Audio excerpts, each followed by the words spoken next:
Use the bond energies to calculate the energy change of the reaction between bromine water and ethene. Okay, not this question, but it's worth just mentioning because it comes up, almost every year in GCSE chemistry. Bromine water is a test for unsaturation, and unsaturation is a carbon-to-carbon double bond. Basically, bromine water is orange. This is colourless. This ethene, this alkene is colourless. These two will react together to produce a colourless product. So the double bond essentially decolorizes the bromine water because the double bond can open and we can add bromine either side of it. Anyway, that's not this question. It's just worth mentioning because it comes up all the time. So energy change calculations like this. There's 3 stages to them. There's usually 3 marks to these questions. Or sometimes 4 marks actually. The first stage is bond breaking. Okay, every chemical reaction involves both bond breaking. That comes first. We have to break bonds for the reaction to start.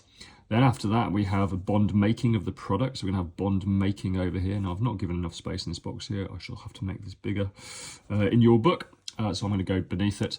And then after that, we need to do break minus make. But let's do bond breaking first. So we have to break all the bonds of the reactant. So we have to work out what bonds we've got here. So this is a carbon-to-carbon double bond. Okay, it's not 2 carbon-carbon single bonds. It's stronger than a single bond, but it's not twice as strong. So we've got 1 times carbon-to-carbon double bond. So that's 1 times, now let's look at the energy levels, the energy values of these bonds. There's our carbon-to-carbon double bond, 612. So 1 times 612. Equals 612. Next, I've got 1, 2, 3, 4 of those carbon-hydrogen bonds. And do you notice how I cross them off as we do them?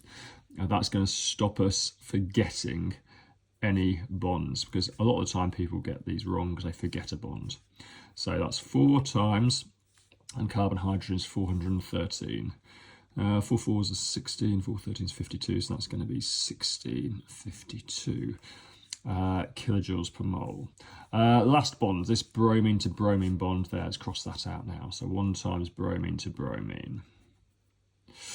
That's 193, so 1 times 193. So if we add all these up now, it's going to give us the bond breaking total. Let's just do it on a calculator to make sure we don't make any silly mistakes. So that's, let's get that down there so you can see it. So that's 612 for the first one, 612 plus 1652 plus 193. So the overall energy to break all those bonds is 2,457 kilojoules per mole. Okay, so that's now bond breaking. That's bond breaking. Let's do bond making. Again, let's just cross these off as we do them. We'll do the carbon to carbon first. So it's 1 times carbon to carbon bond. So that's, let's find the carbon to carbon value here. It's this one, 348. So that's 1 times 348 equals 348.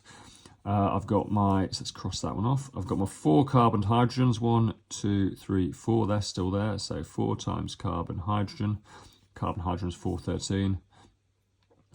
So that's 4 times 413, and we said that was 1652. What else do we have? We've now got 1, 2 carbon to bromines. Carbon to bromine 276. 2 times carbon to bromine. 2 times 276. What's that? 552. Let's check the calculator. Just check that. 2 times 276 equals 552.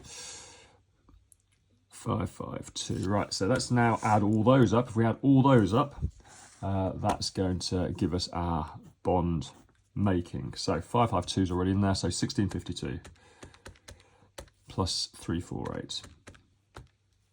2552. Okay, so that's the second stage, right? First stage, second stage. Last stage, third stage. And you just need to remember this. Bond breaking minus bond making. So break minus make.